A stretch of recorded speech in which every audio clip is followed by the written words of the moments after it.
Hello gamers, Mage Hammer again for another in the continuing saga of the Dangerous Delvers in 4 Against Darkness. For those of you just tuning in, I've been running a campaign starting with the 4 Against Darkness dungeon decks, which are monsters and decks for creating a dungeon through a deck of cards found on drivethroughcards.com. And then after I ran out of those, I have six of those. 6 of those are published, and I had all 6. I ran my adventuring party through those. The adventuring party is known as the Dangerous Delvers. Anyway, so then after we made it out of all the decks, I went into the core book and have been generating random dungeons in the core book to get all of my adventures up to 5th level, so we can go beyond 5th level and make our way into 4 Against the Abyss, which is the next level of random dungeon generating fun in this series by Ganesha Games. So, all of my characters are 5th level, except for Tallias, our wizard. But here we have Calasta, our cleric. She is 4th level. Cleric of Goodness and Light. Bonderthon, our walking dwarven tank, who wields the mighty Grondsky, which they found underneath the Silent Mill, one of the dungeon card adventures for 4 AD. Then we have 2 relatively new recruits after 2 of our party members were killed, and that is Sindranthar, the elf archer, and Tallias, the wizard. So we need to continue delving into dungeons so that we can get Tallias up to a decent level 5. She has resisted most attempts in the past couple of adventures for that to happen, because in 4 Against Darkness, when the character reaches, or to be able to get an experience point roll, they have to roll over their level. Oh look, she didn't do it there either. Thank goodness that wasn't an official roll. And if they go over their level, then they level up. If they equal to or less than their current level, then they do not. So that has led to Dangerous Delvers to have to take on yet another mission and another village. After many tavern tales, they have found that on the outskirts of town, there's a labyrinth in which heinous monsters live who have been plaguing the village, and they need to go investigate and eliminate the threat to the common folk of this most recent village. And that's where we stand tonight. Our minion count is up to 2, and without further ado, let's dive ourselves into a dungeon. All right, so in 4 Against Darkness, you randomly roll up your rooms. The very first room, there's 6 starting rooms that you can roll in the basic core game. There are many different supplements for this game. I have several of them, but not all of them. And but I thought for this series, I was just going to keep it core rules, with the exception, of course, of the dungeon decks. I figured that was enough variation for this particular campaign, for this particular run. But I do encourage all of you to go out and see what's out there, especially because my characters are pretty powerful right now. I probably should have switched to an expansion called Fiendish Foes, which you can use for these first 4 levels, that presents all kinds of different rules for more encounters and creatures and special features, special events, and all that stuff. But like I said, I was trying to keep it minimalist, and I wanted to just stick with the core rules. And that's my parameters for this particular adventure. So this is our starting room. In the core rules, you do not roll for monsters when you start in the core room. If you have to pass through the core room again later on in your session, then you do have to roll for wandering monsters. But for now, we do not. So the Dangerous Delvers tend to like doors. So we're going to go... I think I'm feeling east this evening. So they open the door, and what they find on the other side is a passageway.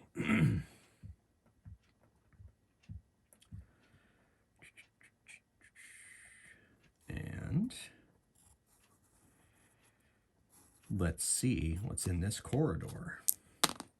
11, oh my gosh, right out of the gate. We might have ourselves a boss. 11, roll on the boss table. Then roll a d6 for every boss. Wow. Okay. So the boss is, a boss is hanging out here in this corridor. Let's see if it is our final boss. It is our final boss. Okay. Well, yeah. Okay. Final bosses. I guess we're gonna roll and see what that is. This is pretty fast so far.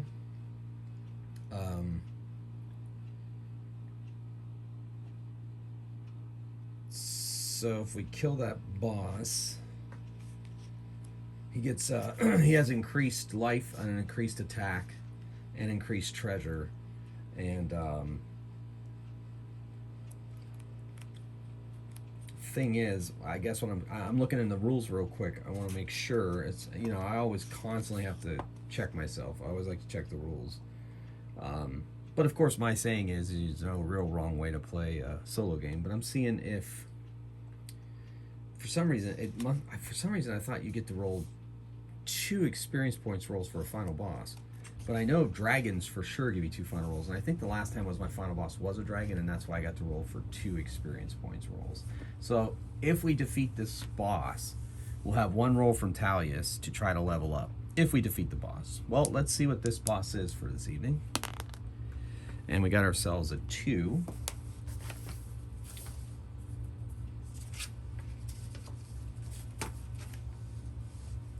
And that's an Orc Brute. So an Orc Brute is the boss of this place. He is a level 5. He normally has 5 life points, but we're going to give him 6 because he is the final boss. And he normally has 2 attacks, so we give him 3 attacks. And he may not have any magic items because orcs in this game do not like magic. And he'll get a lot of gold. It is the final boss. They automatically fight to the end. So we open the door. Now the other thing is that these 2 here, Kalasta and Bonderthon, will be fighting it straight up down the corridor because marching order counts in corridors. Tallias may be able to hurl spells, and we got her a sling last adventure. And then Sindranthar has her bow. Now, as you noticed 2 episodes ago, I think it was, I realized that I was doing the bow wrong. And since then, if you have a bow, you do get a first shot off at the boss. And I also decided, now the elf in Forgott's Darkness has a rule that says that if you're wielding a 2-handed weapon, you only get half your level to attack. Any other weapon, you get a plus your level. However, I'm not counting a bow as a 2-handed weapon, especially since it's being wielded by an elf, because I just think it's more thematic that elves are good with bows. You know, see Legolas and other things along those lines throughout the decades. So I'm adding her level to that 2 roll, which is a 7, which is 1 wound on our orc boss.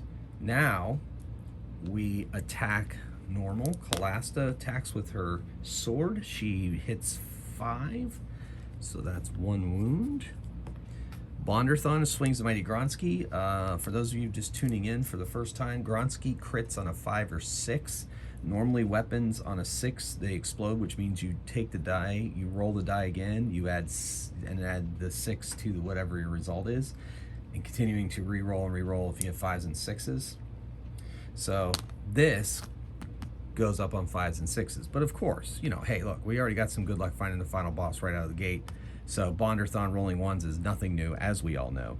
Those long-time viewers of my channel know that is not out of the realm, but that is an automatic miss in combat. Sindranthar, from the back rank with her bow, that's a 10. That's 2 damage to the orc boss. Now, orc or bosses automatically fight to the death because it's a final boss. Normally bosses, when they go down half of their level, When a boss loses more than half its life points, its level drops by 1, must make a morale roll. For final bosses, since they fight to the death, I don't have to make a morale roll. I don't have their level go down. Regular bosses, yes, I do. Final bosses, no, I do not. That's just kind of the way I rule that or interpret those rules. And then Tallias is going to hit this puppy with a lightning bolt. Oh, my goodness. It counts as an attack roll. And since it's an attack roll, one's automatically missed on attack roll. So the lightning bolt flies harmlessly past the Orc Brute. Sure, it spooks him though, because he doesn't like magic. Now the Orc Brute is going to strike back at either has 3 attacks. So 1 at Callista, 1 at Bonderthon, and let's see which one the extra one's going to go to. 1, 2, 3, 4, 5, 6. 4, 5, 6. Bonderthon. So Bonderthon has to make 2 defense rolls, while Callista has to make 1. Callista, I don't like to cock dice, so there it was. Supposed to be a 2 anyway. So 5. She does not roll over the Orc Brute's level, so she takes a point of damage. And then he also attacks Bonderthon, this time twice. Bonderthon, with his defense of +2 is a 7, he defends against the first attack, and then he automatically defends with a 6 on the second attack. So the Orc Brute does not penetrate his defenses, but does wound Callista. Which brings us back to Callista attacking. 4 + 2 is 6. That's it. Let's see if Grondsky once again can smash down on the head of this Orc Brute and take him out. Well, that's not the best roll, but it's still good enough. Because Grondsky is so mighty, and Bonderthon is so mighty that he has a +7 to his attack rolls, which brings it down to 9. They slay the boss. Let's see what his treasure is. Treasure +1. And he has at least 100 gold pieces according to the final boss rules. So let's see what he has on treasure. 6 + 1, 7 magic item, which he does not have a magic item. Treat as 2d6 times d6 gold pieces instead. Let's see what that turns out to be.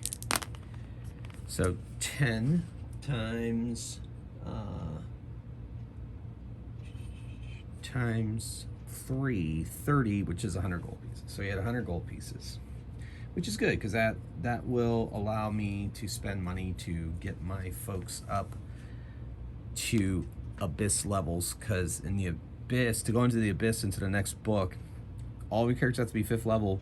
Then they have to either get earn another experience point roll each, which is automatic and sends them up to the next level, which we will see that happen eventually. And or you can spend 500 gold pieces for training, and then they are ready to go into the Abyss at that point.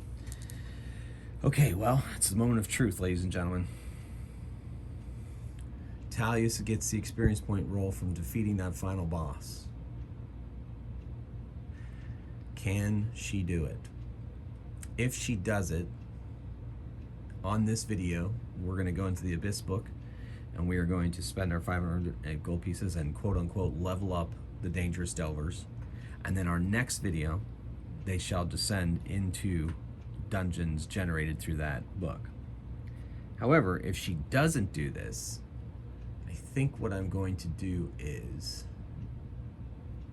I don't know, we'll see what I'll do. All right, here we go. Oh, yes, yes, she finally levels up. Sweet. All right, so she goes up to 5th level. She gains herself another life point. She gains herself another spell slot, basically. Learns another spell, but okay. Whew. Okay, awesome. All right, so let's level up these characters going forward into the Abyss. On camera here so you can see the process. Okay.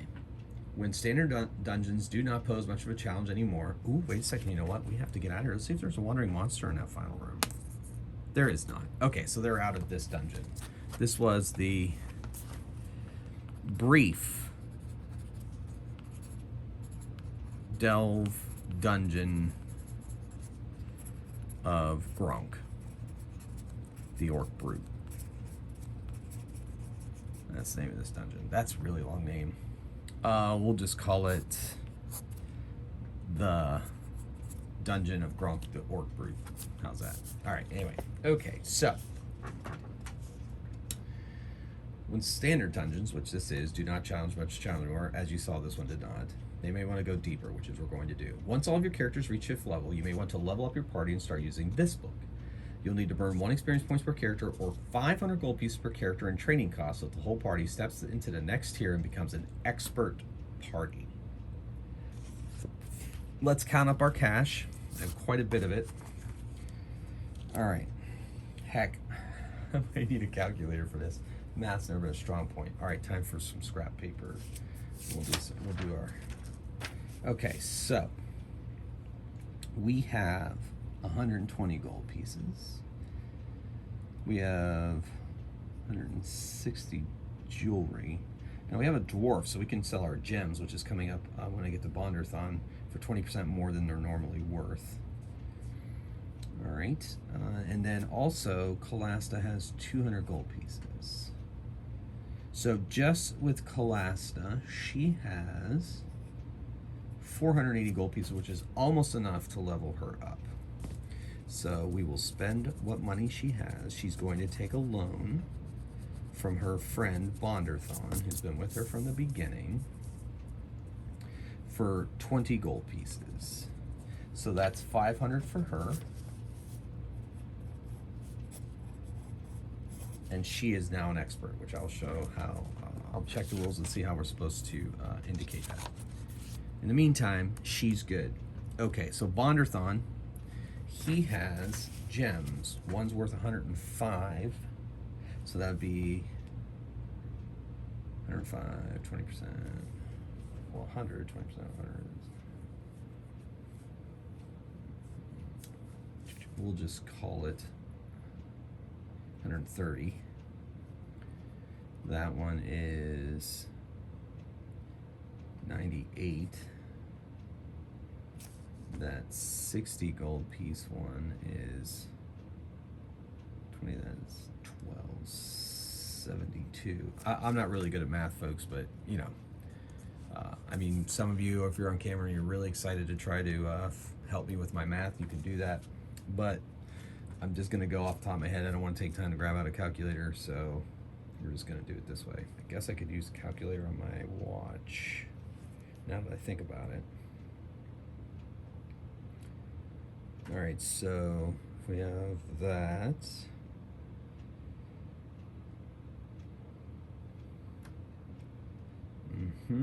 So that is 135, 162, 110,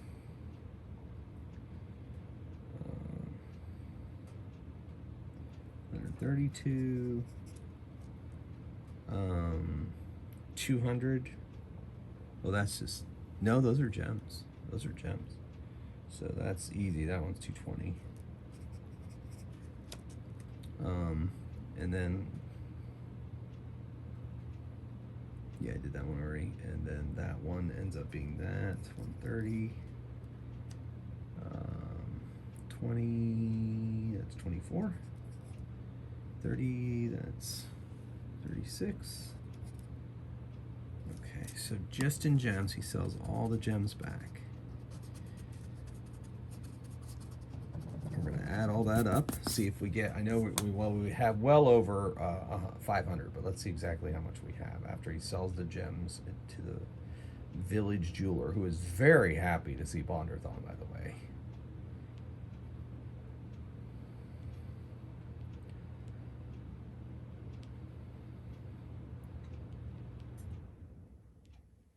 All right, furnace finally shut down, which is good. I mean, it's cold here today. Okay, so just in gems, after using the dwarf ability, we have, our Bonderthon has 1,004 gold, which is, he can spend 2 of that to level up himself in Sindranthar. So he's going to do that with just gems alone, which is going to leave over a little extra gold over. All right, let us see what Sindranthar has. So we can get, well, you know what? Tallias has 319 gold pieces herself. 319, 419 if Sindranthar gives her 100, 200. Yes, and she got leveled up. She's going to hold on to those gems since they're easier to carry. And going to give 200, 300, 400, 500.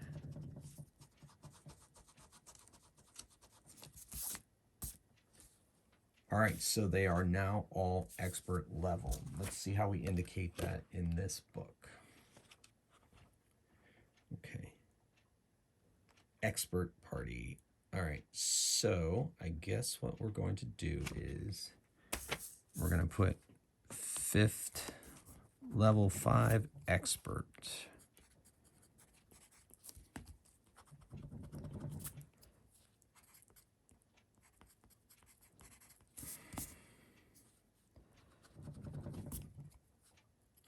Which I'm sure is probably a nod to Basic and Expert Dungeons & Dragons Moldvay edition.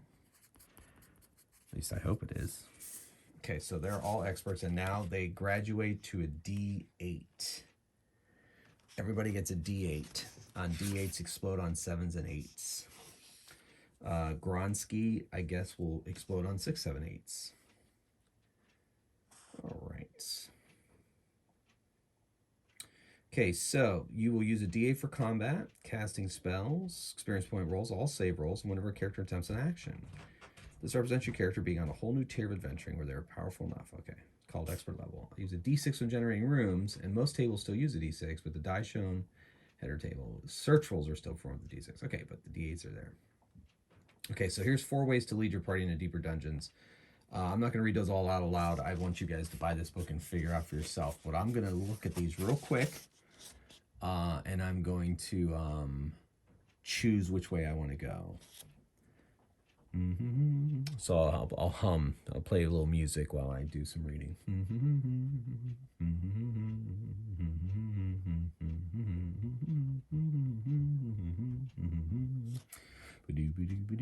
Okay, so one of the options is the 500 gold piece training cost, which I did. So I can just start making a random dungeon next time, just like this, only it's expert level and I'll be using a D8. So let's do that. So the Abyss has its own tables. Use the random generation of rooms, at least, against darkness. Minions might have leaders. That's exciting. Some rooms will feature multiple bosses. Yes, it's been so long since I've played this. This is almost like I'm reading this for the first time.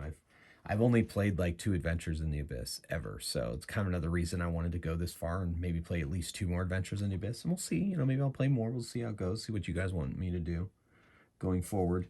But in the meantime, multiple bosses or boss minion combinations.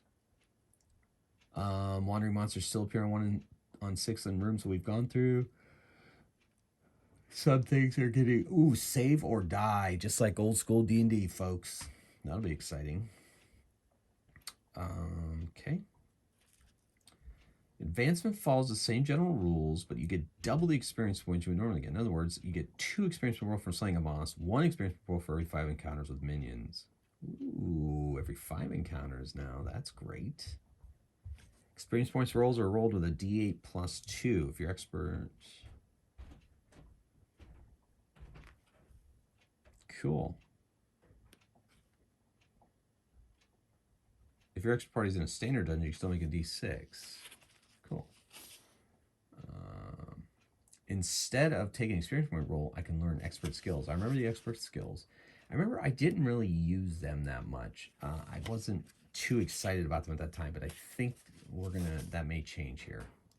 I'm gonna review those before my next adventure, and then decide it when I do. I mean, I get it. I guess I'm getting kind of ahead of myself here because who knows? You know, the rate they're going, they may not get any extra. They might not survive their next dungeon. Okay, so expert characters keep all the bonuses they gain on levels 1 to 5. Character progression remains the same. So, for example, 6th level warrior will have an attack roll of D8 plus 6.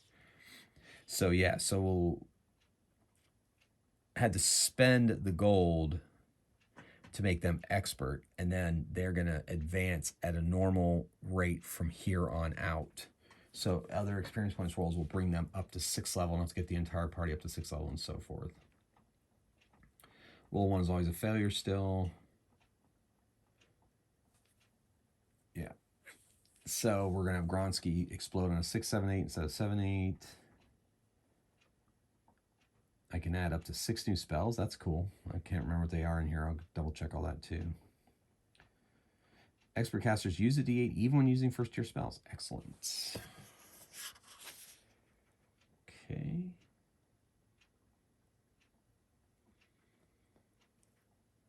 All right.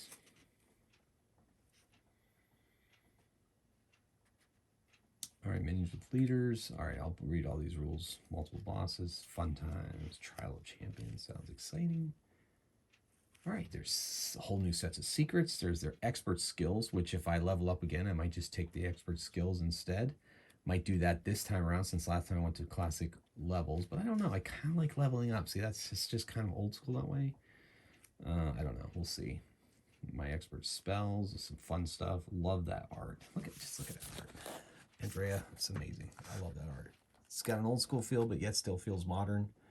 Just love it. We can hirelings. I've never been a hireling kind of guy.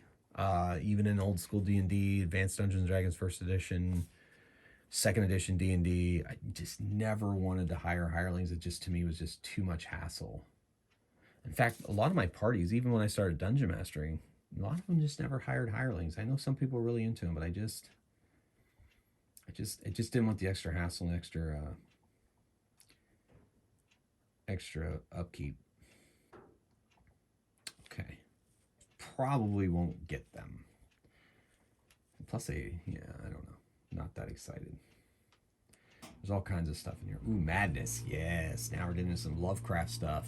Yes. Good, good, good. Ooh, you can turn into a vampire. That's no fun. All right, so we all kind of, ooh, werewolf.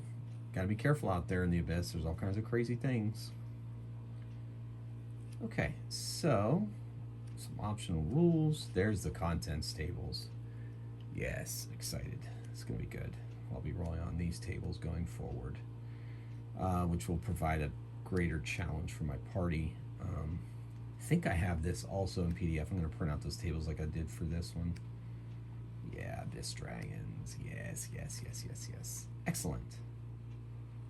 Okay. All right, ladies and gentlemen. Thank you very much for going on this journey with me. That, you know, and this, what happened tonight with just the first boss being right here is just part of this game. It can happen. And I think that's great.